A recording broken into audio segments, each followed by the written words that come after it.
When I was 18, I enlisted into the army, thinking it would give me the structure and income I needed. However, 3 years in, I broke my leg and was discharged. Ever since then, I've been in and out of hostels and other sketchy living arrangements trying to find steady work.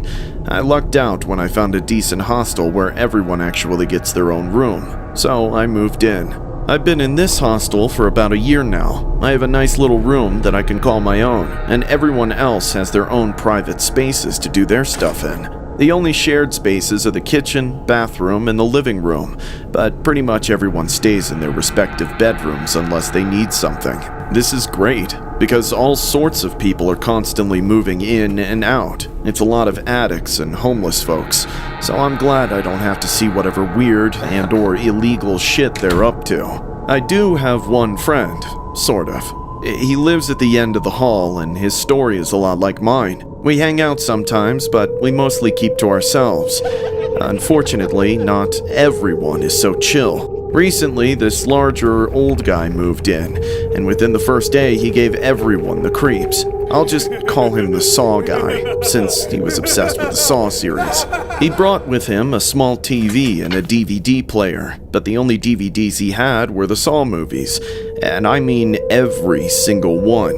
He set up the TV in the living room, which at first felt like a decent upgrade, until we realized he was going to spend most of his time out in the living room area watching Saw movies. During the day, he was working or doing whatever he did for money, but at night, he would sit in the dark and watch TV alone. It wasn't so much that we hated Saw, but that nobody wanted to go near him. It was honestly weird as hell, and all the other residents thought he was creepy and hated him, but we just had to put up with it and try to ignore him.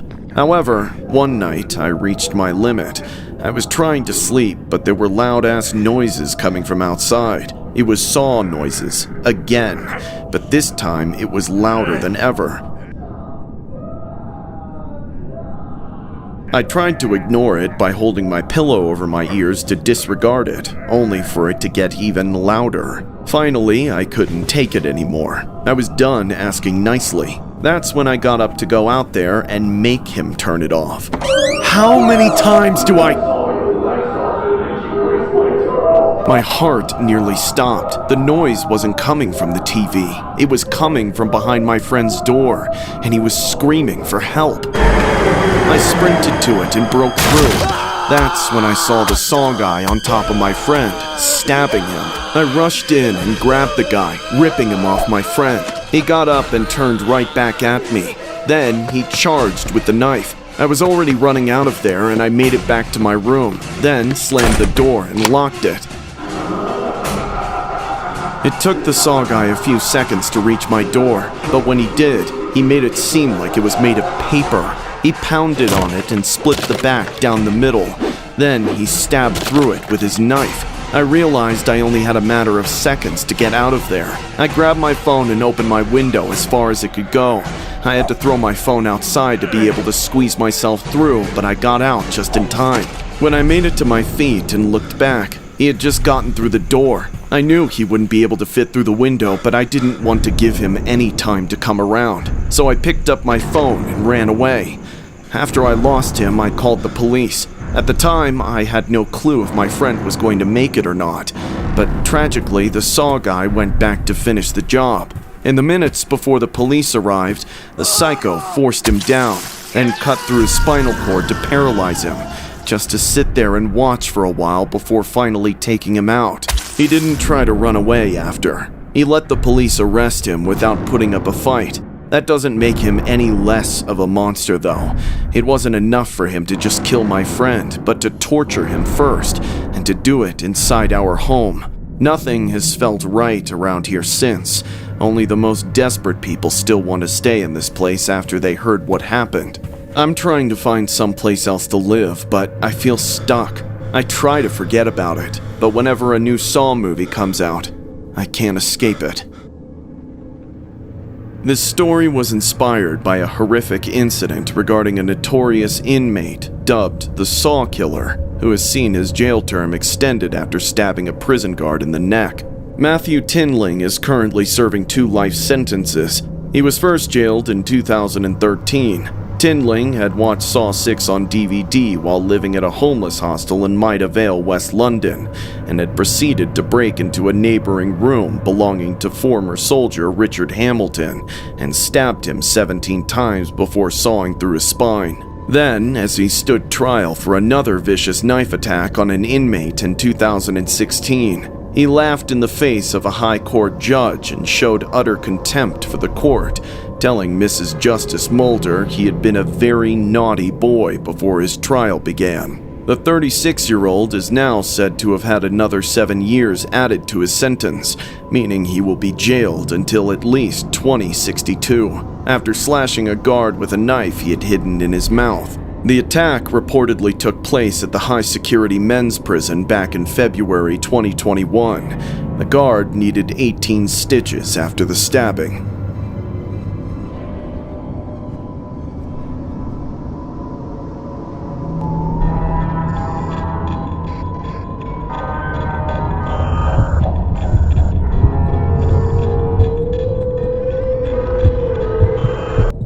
This is a true story. I was desperate, broke, and homeless. I'd been out on the street for a few days, looking for some place that would take me in or someone who would give me work. That's when I saw a flyer tumbling down the street, and out of sheer luck, it was an ad for a job. Supposedly, this rich guy living in a big old house needed someone to clean it. I was never much of a cleaner, but I was willing to do just about anything at that point. It took me a day's worth of begging to scrape up enough cash for a bus ticket, making me afraid I'd end up stranded if it didn't work out. The bus dropped me off. Eventually, I found the house. It was 3 stories tall, across the street from a pharmacy and a few abandoned businesses, but other than that, there was nothing else around. It had taken me so long to get there that the sun was already setting. Not wanting to be out on the street at night, I ignored the sinking feeling in my gut and knocked on the door. After a few seconds, it was opened by a man with a long mustache and protruding cheekbones, wearing a 3-piece suit and a bowler hat. Despite how rich his house and outfit made him seem, he had a musty smell about him. I couldn't place what it was from, but I didn't want to ruin my opportunity by being awkward, so I stated my business. Good evening, sir. I'm sorry to disturb you, but I'm here to inquire about the cleaning job. Yes. Is the position still open? I could always use the help around here. Come inside. Great. Just one thing. Is there a room where I can stay as well? Please, allow me to show you where you shall rest. With the promise of a bed as well as employment, I couldn't stop myself from entering the house. I knew something was off about it, but I didn't care. I needed it. I stepped through the door into the foyer, where nothing seemed to be too out of place, just a bit dark and dusty. Suddenly, the door slammed shut behind me. All the lights got snuffed out in an instant. I couldn't see a thing as I heard the door lock, then the man's footsteps as he ran into the house. I immediately started shouting at him to cut it out and turn on the lights, but my voice just echoed by itself. I was on my own. As my heart was pounding in my chest, I found my way back to the front door and tried to open it, only for it to be jammed. No matter which way I tried to turn the lock, pull the handle, or ram my way through, it wouldn't budge. I turned around again, taking my phone and turning on the flashlight, now determined to find some other way out before that guy could continue his sick joke any longer. There had to be some window or side door that I could get through. I just had to find it before it was too late. I began walking through the house quickly, wanting to get out before my battery died, which would only take a few minutes. There seemed to be room after room, all connected like a maze with no sense behind it. Each room had been trashed or bloodied in one way or another, with some rooms smelling like a rotting corpse, and others, fresh blood. The severity of the hellscape I was trapped in became more apparent, more nightmarish with every step. Then, I saw the first booby trap, an axe hanging upside down from the ceiling of a narrow corridor. There was blood on the blade as well as the carpet beneath it, so it must have already been tripped by some other poor bastard who snagged a tripwire and took an axe to the face. Knowing the house was full of traps, I tried to proceed more cautiously, but I couldn't slow my breathing, which was running out of control. I passed by it and felt the flies hitting my face. When I turned around to look through the door, I saw a mangled torso rotting on the center rug, but its limbs had been ripped off and were lying in the corners of the room. The sight of it sent me into a panic. That was going to be me if I didn't get the hell out. I forced myself to keep going, but just around the very next corner, he was waiting for me.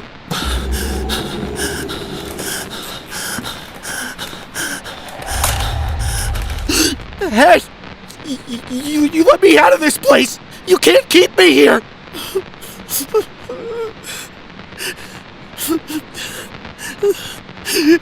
Do you hear me? Let me out of here now!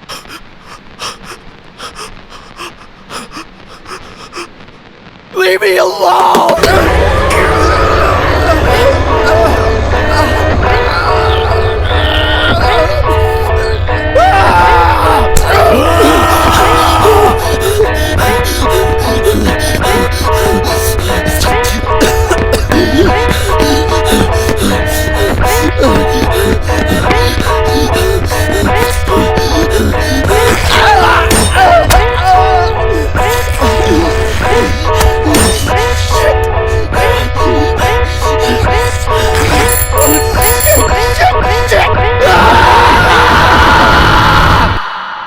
This story was inspired by one of the most notorious serial killers, Herman Webster Mudgett, better known as H.H. Holmes. As it turns out, the story of Saul took its cues from the med student serial killer, who ruthlessly tortured and took out countless victims. Holmes is believed to have taken out somewhere between 20 and 200 people. These victims were primarily women, but included some men.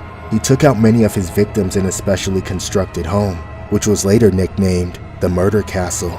He managed to secure a Chicago pharmacy by defrauding the pharmacist and built a block-long 3-story building on the lot across the street and opened it as a hotel. The bottom floor of the castle contained shops, and the top his personal office, and the middle floor a maze of over 100 windowless rooms. Over a period of 3 years, Holmes selected female victims from among his hotel guests and tortured them in soundproof and escape-proof chambers fitted with gas lines to asphyxiate the woman at any time. Once dead, the victims' bodies went by chute to the basement. The same year, Holmes' castle in Chicago burned down, revealing the carnage therein to the police and firemen.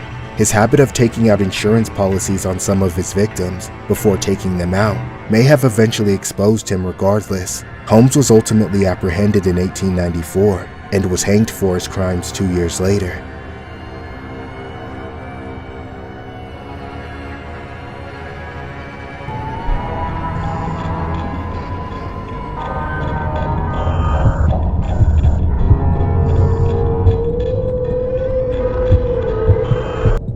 Every single time they come out with a new Saw movie, the most traumatic memory in my life resurfaces. The movies remind me of jigsaw puzzles, which used to mean nothing to me until that hellish night years ago. At the time, I was dating this guy named Steven. It wasn't a super serious relationship. He almost spent more time hanging out with his friends than with me, which was fine. But if Steven didn't have plans with his best friend, he would come over to my place. I barely ever went to his. It was easier to have him over for the night and send him home in the morning.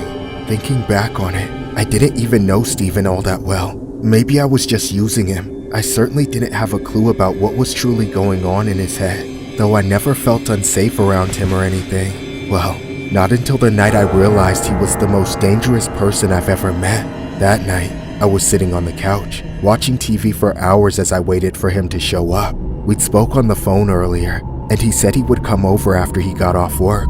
That was around 10. Then he'd usually arrive less than a half an hour later. By midnight, I was getting pissed. I didn't get a call that night, not even a text, so I had no idea what was taking him so long. Finally, at nearly 1 a.m., I heard a knock on the door. I wasn't even sure if it was him at first. He never knocked before. He would always just walk in. I shouted from the couch that he could enter, but he just stood out there silently, annoyed. I got up and looked through the peephole just to make sure it was actually him, and it was. It was Steven, but things took a dark turn for the worst when I opened the door and was mortified to see Steven covered in blood. I need help. Steven, what the hell happened to you? What did you do? Just help me, please. Not until you explain what the hell is going on. I was in a fight. Come to the hospital with me. I don't want to go alone, okay? Okay, sure. It seemed like he was in shock from whatever it was and couldn't tell me exactly. I ended up changing and then got in his car. He started driving. I didn't think he was in a good state to drive, but he was being safer than ever. Just one thing wasn't right with his driving. I had a vague idea of where the hospital was, but I had a feeling we were going the wrong way. I didn't want to say anything, but then I eventually realized we weren't going there at all. We were going to his friend's house. Suddenly, we pulled into the driveway, and I asked why we were at his friend's place. That's when he gave me the creepiest, coldest stare and told me to come inside with him. I was starting to get even more suspicious about what his friend had to do with this, but stupidly, I still walked through that door. Steven led me through the house, which was completely unlit like nobody was home. At the end of a hallway, he opened a door into a bedroom, then pointed me through. Once I was inside, he turned on the lights, and what I saw made me want to cry, scream, and throw up. His friend was dead on the floor in front of me. Steven, did you do this? Yes. Why? Grab the saw. What? Grab the saw! I knew I didn't have a choice anymore. I had to do whatever Steven told me to do, or I was going to be his next victim. He forced me to help him dispose of the body, which wasn't as easy as rolling it up in a rug and taking it to the dump. Steven had other plans.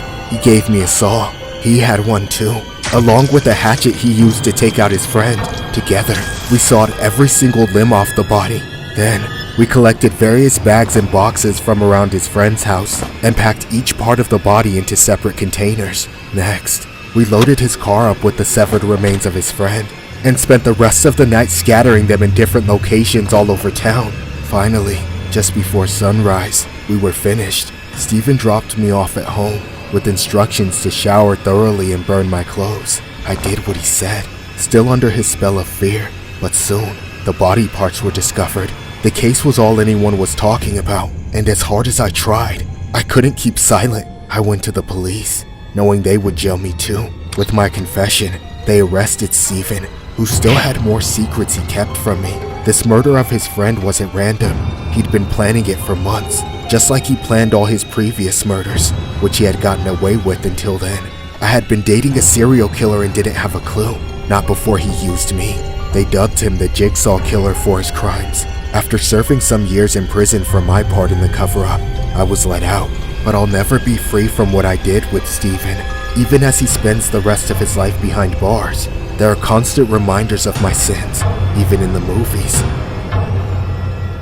A bouncer with links to London's underground has been jailed for life after confessing to taking out and dismembering a man he described as his best friend. In a case that became known as the Jigsaw Man murder trial, Stephen Marshall, 38, also admitted to having butchered the bodies of 4 other men while working as a doorman for a London nightclub ran by gangsters in the 1990s. Police will reopen a number of cold cases involving missing people and body parts found in the past 15 years. Described as both charming and highly volatile, Marshall will serve a minimum of 36 years for taking out Jeffrey Howe and then scattering his body parts across 2 counties before emptying his bank account and selling his possessions.